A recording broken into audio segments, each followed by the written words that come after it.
Jim Deane's legacy is defined by his transformative leadership at Access Communications Co-operative. Starting in 1981 and rising to the position of Chief Executive Officer, Jim steered Access Communications from a modest cable television company in Regina to a prominent force in Saskatchewan's telecommunications industry. Jim's initiation into the cooperative system was a stroke of fate, an encounter that would eventually shape the course of his remarkable career. I actually started working at a co-op and joined a credit union the same day. I was going to university. I was a janitor at the Northgate Mall. I remember lamenting to one of the kids there that I wasn't getting any work-related experience, and he said, well, go talk to my dad. His dad worked for Co-op Life at the time here in Regina, and I went and talked to him, and he gave me a summer job, probably invented a summer job for me, but the day I started there, they informed me that in order to get paid, you had to be a member of a credit union. So coincidentally, I joined Sherwood Credit Union at the same time. I guess I haven't looked back. Jim's tenure at Access Communications Co-operative commenced during a challenging period when the cooperative faced financial difficulties. Taking the reins as CEO in 2000, Jim embarked on a transformative journey that included embracing the organization's cooperative roots, an advantage that had previously remained untapped at Access.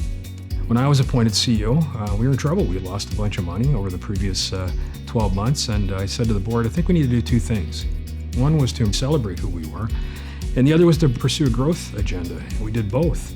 The board, they did the heavy lifting. They created a mission and a vision and a set of values or guiding principles that celebrated that cooperative identity, and we haven't looked back since. Jim firmly believes that an organization's identity is the cornerstone of its culture and its ability to deliver on its brand promise. He's helped foster a strong cooperative culture within Access Communications and notably with its customers and partners. Identity for any organization, whether it's co-op identity or corporate identity, defines who you are, both externally and internally. So without embracing an identity, your customers don't know who you are, and more importantly, your employees don't know who you are. Here at Access, we are a not-for-profit community-owned co-op, and it was long overdue to celebrate that. From that became, I think, our brand promise, which is value, service, and community, and that's our culture. The cooperative model is a unique structure for a telecommunications company. Access Communications has proven over the last 40 years that cooperatives can be enormously successful and compete head-to-head with traditional telecom companies. While initially many did not understand the importance of the cooperative model to the success of Access Communications, Jim saw this as an opportunity to educate and showcase how resilient and adaptive cooperatives can be. Cooperative is a fairly unique organizational structure, and they were created here in Saskatchewan and one in Manitoba. When we appeared on the national scene, we were kind of the odd duck. People didn't understand the structure, but I think we've proved over time with industry consolidation over the last 25 years that these structures are enormously successful and strong and can withstand competition or amalgamations, or whether it's access to capital or inflation. We can withstand those economic storms and thrive. 4 decades in the cooperative sector have had a significant influence on Jim. The influence, I think, for everybody involved in the co-op sector once we drink the Kool-Aid is big. It's about embracing the 7 cooperative principles. And for me, the important ones were contribution to community and the importance of doing business locally.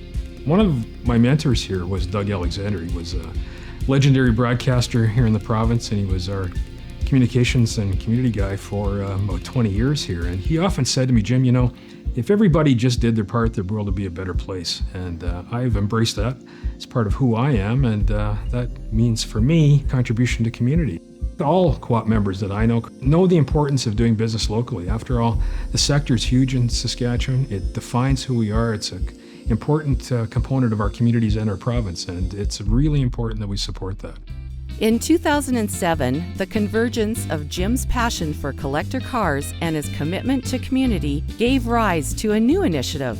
The Access Communications Show and Shine is a premier event held annually at Access Communications Community Park in Regina on Labor Day weekend. remember walking through the park a number of years ago and thinking to myself, this would be a great place for a car show. We have a park here at Access. 16 years ago, we started the Labor Day Show and Shine. And so we started this thing to address food insecurity in the Regina. This will be our 16th year, this Labor Day for 2023, and we'll have hit an important milestone. It will have raised over 1 million meals to address food insecurity in the area. With my own car club, we've been able to support entry-level scholarships to Sask Polytech for automotive arts, whether it's auto body or mechanics, and that allows some kids that otherwise wouldn't be able to afford to take those programs to get into those programs. This last July 1st, I helped Fort Capel Food Bank put on a car show. I was helped organize that, and we raised about a little over $9,000 to address food insecurity in that area as well. As I say to people, whenever you go by a car show, stop in, because undoubtedly they're helping some worthy cause. Jim retired from Access Communications Co-operative in 2022 after 42 years, but remains deeply connected to the co-op sector and his community. He is a role model to young cooperators entering the sector and has achieved a career and impact for cooperatives in Saskatchewan that many would be fortunate to achieve. Jim's legacy stands as a testament to the power of cooperative values and dedication to community. Well, it means a lot to be recognized this way. You always want to be recognized by your peers. Of course, the other side of that is when you get a Lifetime Achievement Award, it kind of paints how old you are.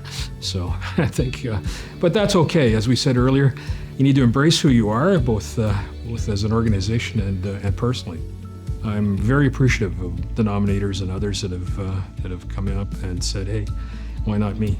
I want to thank my colleagues both here at Access and on the various boards I've served with. I often said that I was along for the ride. I mean, no one can do this themselves.